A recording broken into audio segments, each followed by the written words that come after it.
Hello ladies and gentlemen, Top Hat Gaming Man here. The most successful video I have uploaded on here over the last 6 months was a top 50 showcase of my all-time favourite Game Boy Advance games. The GBA though offers an entire sea of quality, and the viewers of this channel recommended me a bloody lot of different games to try out and play. 6 months later, I am back to showcase another 50 great Game Boy Advance games, all of which were suggested by you, the viewers of this channel. The amount of goodness on this portable is vast, so I would hope there are many games in this video which many of you at home have never really even considered playing. In fact, there will be more than 50 entries on this list, as I have cheated a little bit and included entire series of games in some spots to give you even more playtime inspiration. Anyway, ladies and gentlemen, this is the 50 greatest Game Boy Advance games you probably didn't play. We shall start this video by talking about CT Special Forces. This series of games are run and gun and have a similar playstyle and aesthetics to that of the Metal Slug games. These are fun, short pick up and play experiences by Light and Shadow Productions that are perfectly programmed for short spurts of gaming on the go. Rebel Star Tactical Command, released by Namco, is considered by many to be a sleeper hit for the Game Boy Advance platform. The game is designed by Julian Gollop, who designed UFO Unknown, which appeared on the Amiga CD32. In this tactical role-playing game, you control a squad of single character units and must accomplish various goals. The game features the basic premise of trying to free the human race from alien enslavement in the year 2117. All in all, another interesting title amongst the GBA's arsenal. Another game I have chosen to feature on this list is Street Fighter Alpha 3. Sure, there are superior ports of this arcade classic out there on systems such as the Sega Saturn for example, but this was an impressive port for a handheld system at the time of its release. The game is scaled down and is missing some of the content from its home console counterparts. However, Street Fighter Alpha 3 does a decent job of providing the Street Fighter experience on the go. Certainly a lot better job than Street Fighter 2 did for the original Game Boy anyway. Yuck.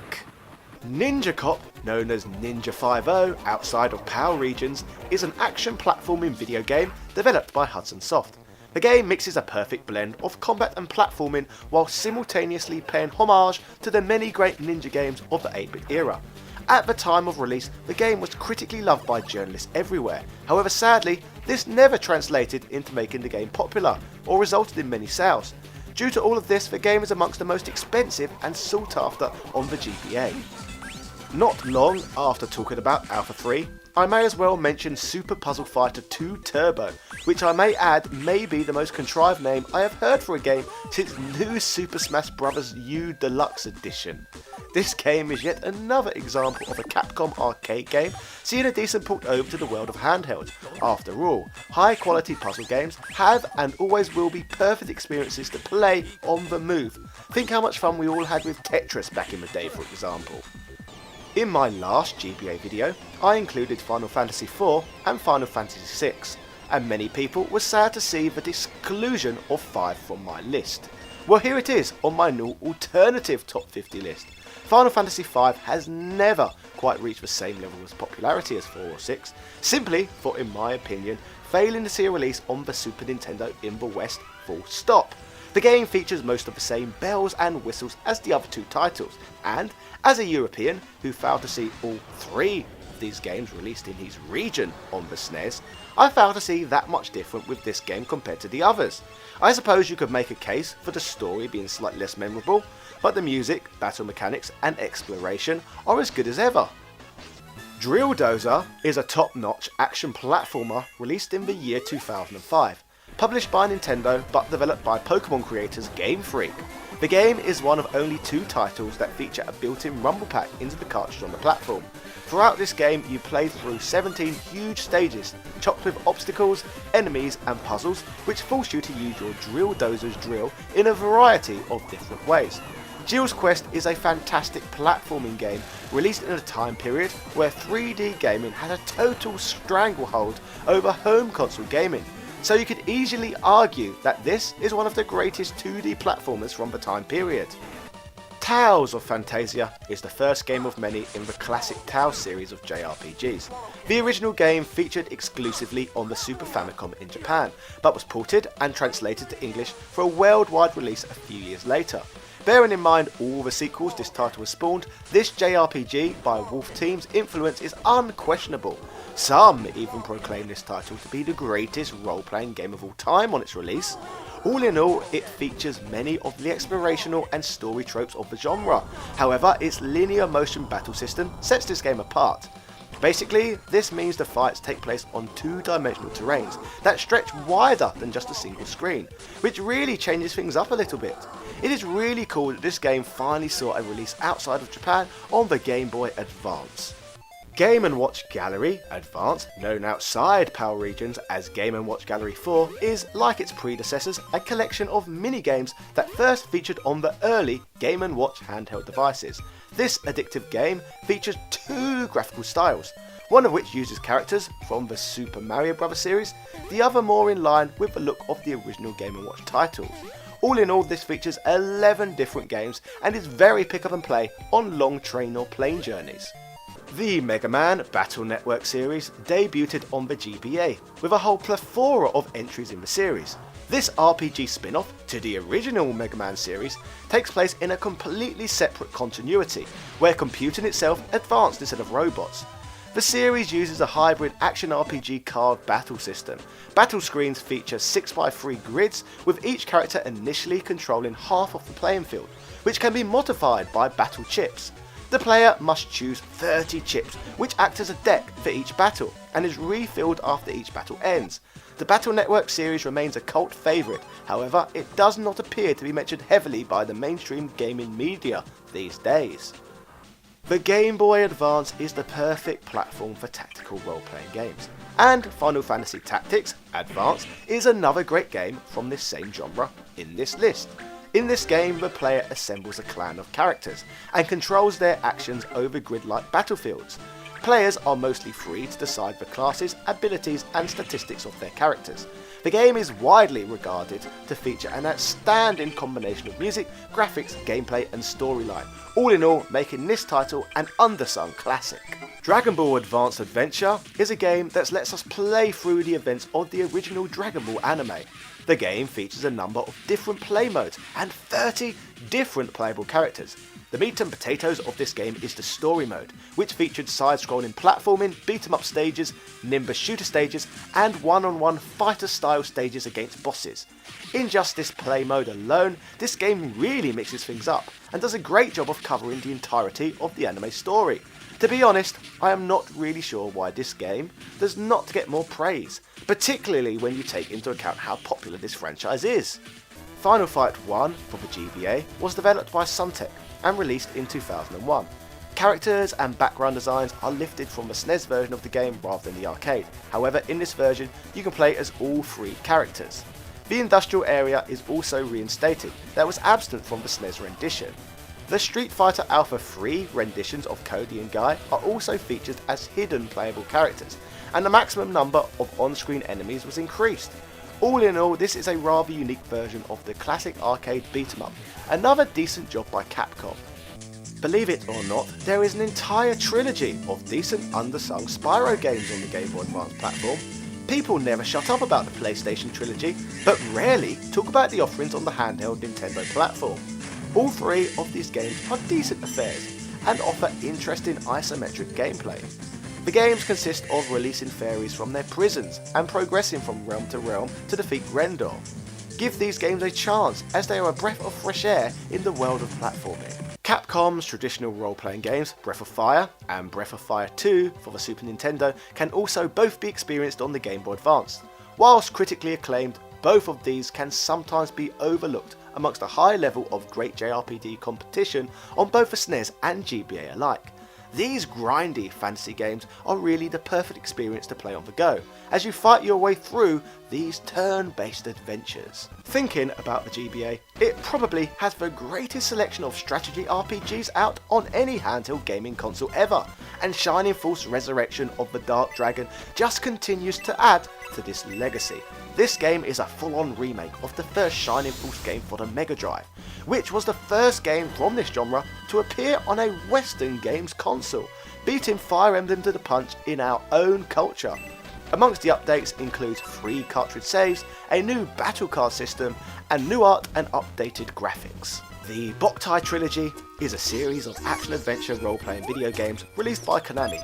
In this title, you take control of a vampire hunter who uses a powerful weapon called the Gundam Sol that can fire bolts of sunlight at enemies. The game is novel and different as it makes use of a light sensor on the cartridges that encourage players to play these titles in direct sunlight to force you outside. Think of this as somewhat of an innovative precursor to Pokemon Go, in an effort to cure the world of spotty basement dwellers within the gaming community. The game's combat focuses on stealth, and the challenge is upped depending on if you have spent time playing outside or not. Kingdom Hearts Chain of Memories is an action role-playing game by Square Enix that serves as an intermediary between the two larger PlayStation 2 games. Though not as successful as the other Kingdom Hearts games, it received positive reviews and sold well. It was praised for its story, graphics, and even its inclusion of full-motion video, which is something you do not hear mentioned very much, especially when it comes to Game Boy Advance games. Exploration is isometric, and the combat uses a card-based battle system executed in real time, all in all creating a rather unique experience on the system.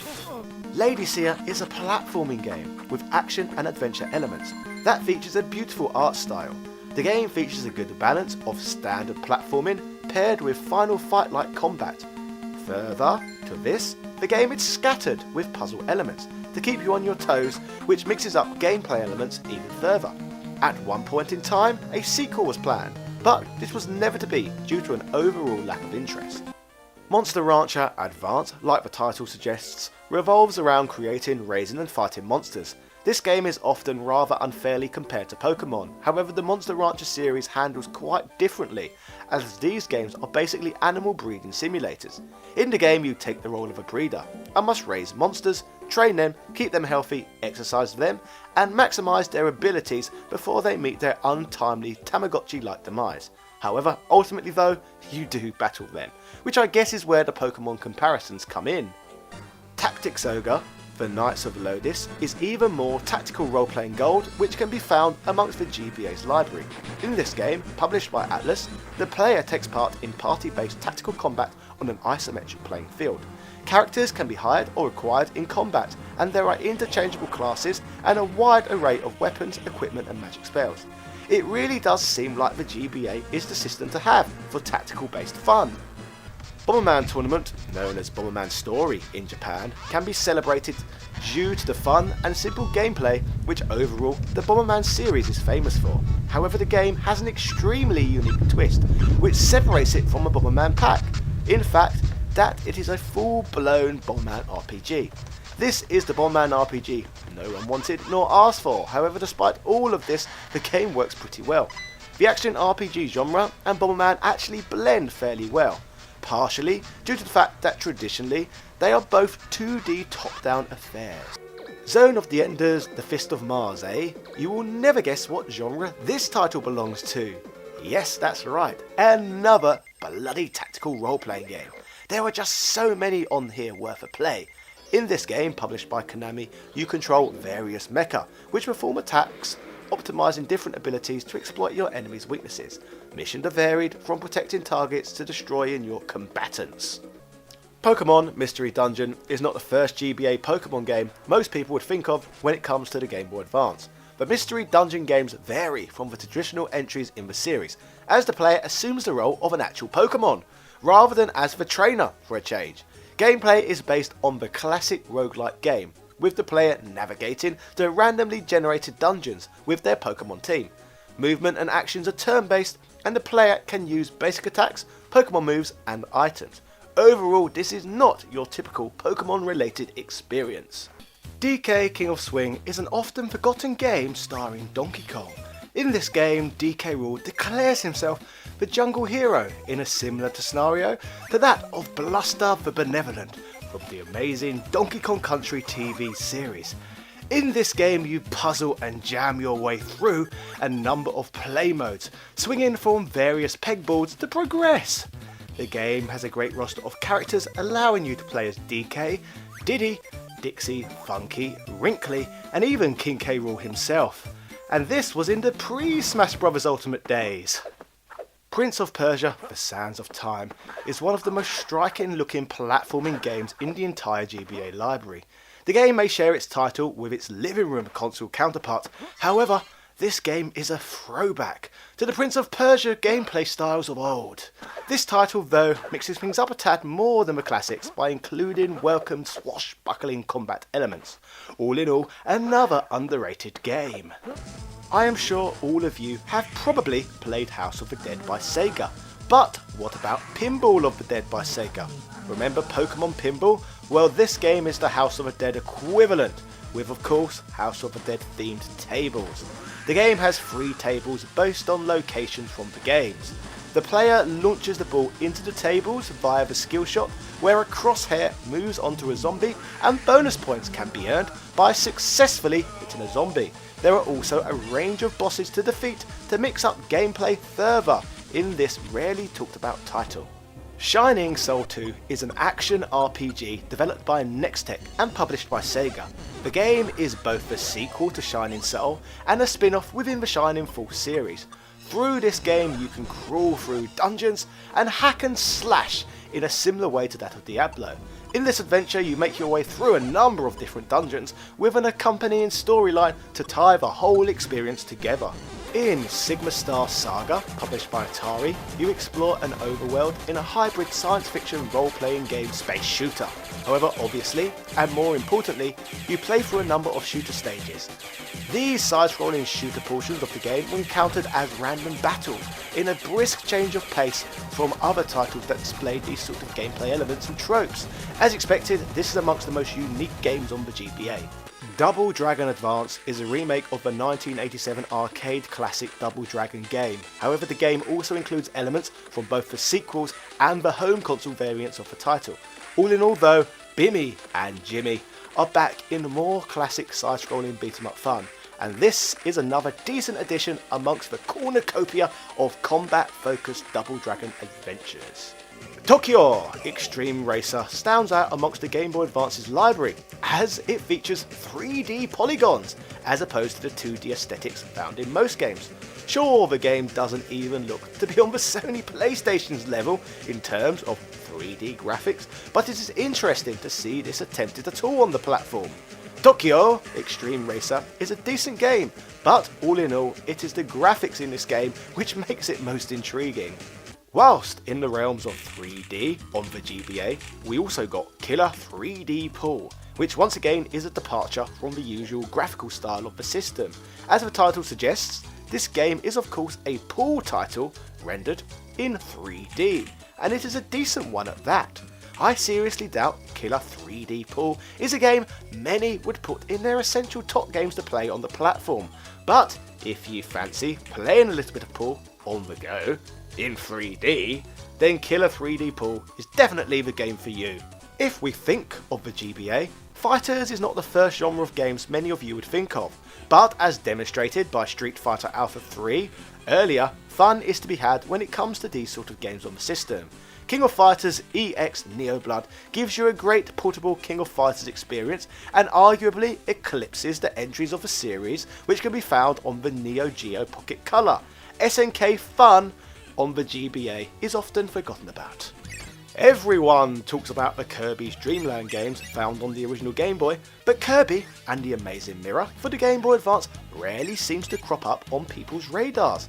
Unlike other Kirby games, Kirby and the Amazing Mirror features a maze layout and is traversed in a similar playstyle to that of Metroid and Castlevania games, so therefore you can place this game straight into the minor Willy genre. So, therefore, if you have ever fancied playing a Metroid game starring Kirby, the Amazing Mirror is certainly worth a look at. Mario Party Advance is the first handheld entry in this somewhat oversaturated gaming franchise. due to the plethora of entries in this series. This is a title that is often overlooked and forgotten today. The game stands out from other Mario Party games due to the 2D aesthetics, overall contributing to a unique gameplay experience. Captain Tsubasa can be found on the GBA, which is an entry from a series of games that functions as a football role-playing game hybrid of sorts. This unique mix of gameplay may even make the title palatable for people who are not fans of football, or even potentially for football fans who are not into role-playing games. This is a unique series everyone should make the effort to try out at least once. Yoshi's Universal Gravitation, known as Yoshi Topsy Turvy in North America, is a platforming game which graphically looks extremely similar to Yoshi's Story for the Nintendo 64. The game is unique as it features a built-in motion control tilt center, which can be used to manipulate the game's environment. This is the same technology found in WarioWare Twisted, and of course later in the Nintendo Wii. In this game you can tilt the entire environment to assist Yoshi to solve puzzles and complete stages. Legend of Starfy for the GBA sadly remained exclusive to Japan, however fan translations of the game can be experienced now.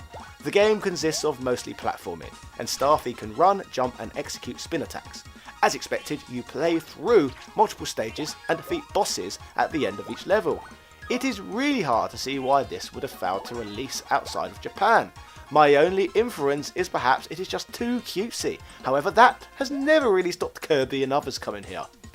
Harvest Moon Friends of Mineral Town is a remake of Harvest Moon Back to Nature, and in this game the player is a farmer whose goal it is to make a profit from the farm he runs by producing crops and raising livestock. This farm simulation role-playing game is vastly different from the majority of other games which can be found on the GBA, and all in all is a gaming franchise which has always been beloved by many. Gradius Galaxy is a great little space shooter for the system. In this game the player takes control of Vic Viper's spacecraft and sets off on a quest to obliterate hordes of enemies. The game features traditional Gradius elements and mixes them with a more modern twist. In this game you have a variety of weapons to choose from to further mix up the fun in space. Steel Empire is another side-scrolling shooter available on the GBA. The game originally popped up on the Sega Mega Drive and was years later ported over to the Nintendo handheld platform. The game's unique aesthetics is of a low-tech nature, with it being set in the late 19th century of an alternative world, making it vary greatly from the space style and art direction found in most shooters. Konami Crazy Racers is a fantastic love letter of a game to Super Mario Kart Super Circuit, or Mario Kart Super Circuit, which can also be found on the GBA. The game literally mirrors Mario Kart, with races taking place between 8 characters riding go-karts. Classic Konami characters are playable in this game, such as Goemon, Vic Viper and Bloody Dracula himself. Rhythm Tengoku is a game very similar to WarioWare in both graphics and playstyle. The game features very simple controls and a very basic art style. The game has 8 sets of stages, which each feature 6 rhythm games. Like many games on this list, the game is very unique and is somewhat underappreciated amongst today's YouTube echo chamber. Shaman King, Master of Spirits is a Metroidvania / Minor Willy style platforming adventure video game developed by Konami. So, being a Konami title, it is basically a Castlevania game, just with different characters. So in some ways you could even think of this as a secret Castlevania game with an anime skin stuck over the top of it. The game follows the story of a young man known as Yo in his quest to stop the Guardian of Demons from being resurrected by a gang of road shamans. Even the story itself sounds very Castlevania. From one anime game to the next up we have Yu-Gi-Oh! Eternal Duelist Sol, a unique card game for the GBA. The game is fun and certainly very different from any other titles I've talked about today. Away from this, there are a number of different Yu-Gi-Oh! Card games to enjoy on this system, if you want to try out something new. Seema, the Enemy is a role-playing video game developed by Neverland. It follows the story of Ark and Ivy, 2 aspiring Gate Guardians. The game relies on an interesting combat system where you must direct 14 party members to different switches. All in all, making this game very unique in its mechanics, and another somewhat hidden gem amongst the GBA's huge, fantastic library. SD Gundam Forces consists of side-scrolling hack-and-slash platforming combined with some auto-scrolling shooter stages. The game features great music, bright graphics and is probably too Japanese to be included in the majority of top gaming lists. Taking the lack of Western appeal this game has aside though, this is a fun game here which should be probably played by many people. We once again return to the field of tactical role-playing games, this time with Onimusha Tactics. The GBA really is the king for these kind of games. The player is presented with a 3/4 camera view of a detailed gridded battlefield. The point of the game is to defeat the opposing team of opponents and improve the player character with experience points gained in battle by defeating enemies. So overall, exactly what you want and expect from this sort of game. Sega Arcade Gallery is a compilation of 4 Sega arcade games ported to the Game Boy Advance. The game includes old favourites such as Afterburner, Super Hang-On, Outrun and Space Harrier. It is cool to see these Sega titles located on one Game Boy Advance cartridge, thus making this game a great procurement for anyone's GBA library. Pocky and Rocky with Becky is the 3rd entry in the Pocky and Rocky series, following the first 2 games which appeared on the Super Nintendo. The Pocky and Rocky games are cult favourites, and I would gather it may be a surprise to some of you that a 3rd entry can be found amongst the Game Boy Advance's library, which is of no surprise at all really, as the GBA offers such a sea of quality that some titles like this can sometimes get lost in the shuffle. The GBA is really something very special indeed. So, ladies and gentlemen, that was 50 great GBA games you have probably never played. I hope I gave all of you watching at home at least one new title to try out today. Let me know in the comment section if there are any games you already love from this list, and even if there is anything on here you are now desperate to try out for yourself. If you like this video, I have also created another top 50 GBA games list, which does not include anything from today's video. So, all in all, I have taken a look at over 100 different GBA games on this channel by this point in time. If you like handheld gaming, make sure you hit the subscribe button, as I have reviewed different portable devices whilst globetrotting all over planet Earth, in a series I created called Handhelds Around The World, which I highly recommend you to go back and take a look at. Finally, my channel, Top Hat Gaming Man, is partly funded from the fantastic support and donations I receive from my top-notch Patreon supporters. So shout-outs in the credits to Carl Johnson, Shizuka Kobayashi, Greg Hooper, Harold Webb, Synth Spaces, Kevin Verhaley, David Mountford, Andrew Bazansky, Edward O'Reilly, Tom Elliott, Mark S. Hines, Lawrence C, The Gaming Muso, SpongeMatt B, Quang DX, Stuart McDermott, JD Robbins, Michael Baker, Andy Aldridge, and all of my other patrons. You are continually bringing me closer to my dream of going full-time on YouTube by the bloody day. Thank you for digesting my content. Delicious.